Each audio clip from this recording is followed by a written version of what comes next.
what did you think you learned about like about mental health, or that might be valuable or helped people, or that kind of would be good to know?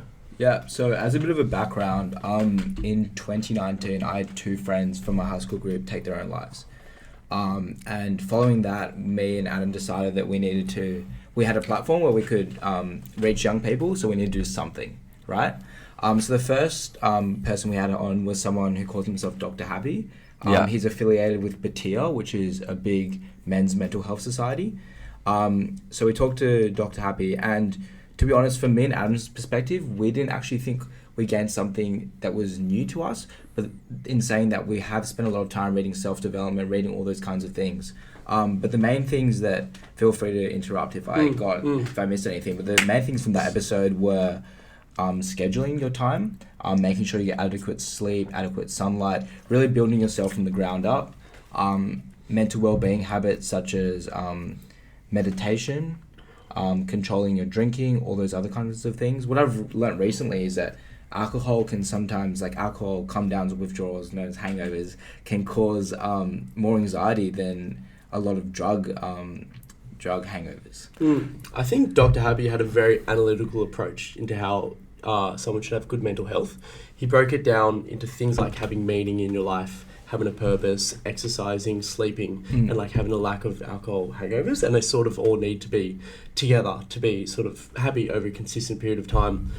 We talked a lot about how uni students at this age can be a really weird and sort of volatile time for people, because this is where people are sort of trying to construct what they want to do with their life a bit more, where they want to like sort of work and what their career is going to be. And some people sort of fall into a trap where that it's very stressful, so they sort of pull away and they start to like drink a lot.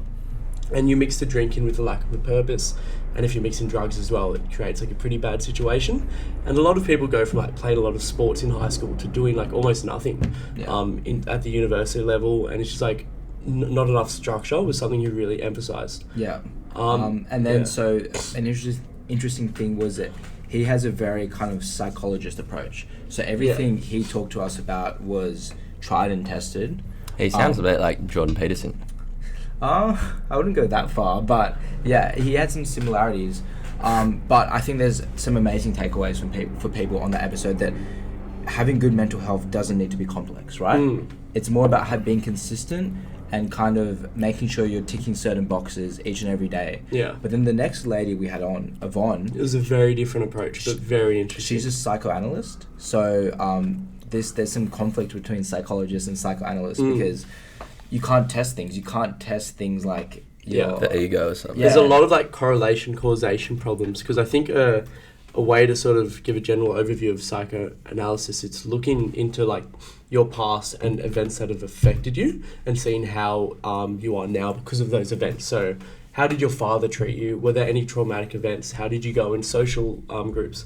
And you get all these like sort of revelations about your own life, like, whoa, when I was 8, this guy like stuck his finger up at me at school and I feel this way. Just stuff like that. Some people like get experiences of like big trauma, but again, it's like not really, you can't test it because you can correlate like that happened, now this, but you can't say that caused. And so you've got to, what we feel like you've got to be careful about creating these narratives, but then I also think that's like so important as well, because a lot of people don't reconcile the stuff that happened in the past with who they are now. So I think the key takeaways were mixing what they both said was that it's not too difficult to improve your mental health. And I don't mean to say that in an invalidating way. Of course, there's certain people that need probably clinical help, and those people should seek it without any stigma being attached.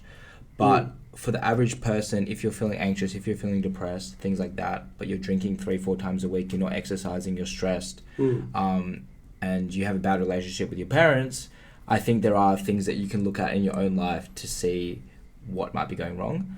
Another big takeaway for me personally is that when I've had friends come to me about mental health things in the past, I've sometimes acted unconsciously invalidating towards them, because I've been like, oh, why don't you try meditation? Why don't you try this? Why don't you try that? But a lot of people just want someone to talk to. They don't want you to barrage them with advice.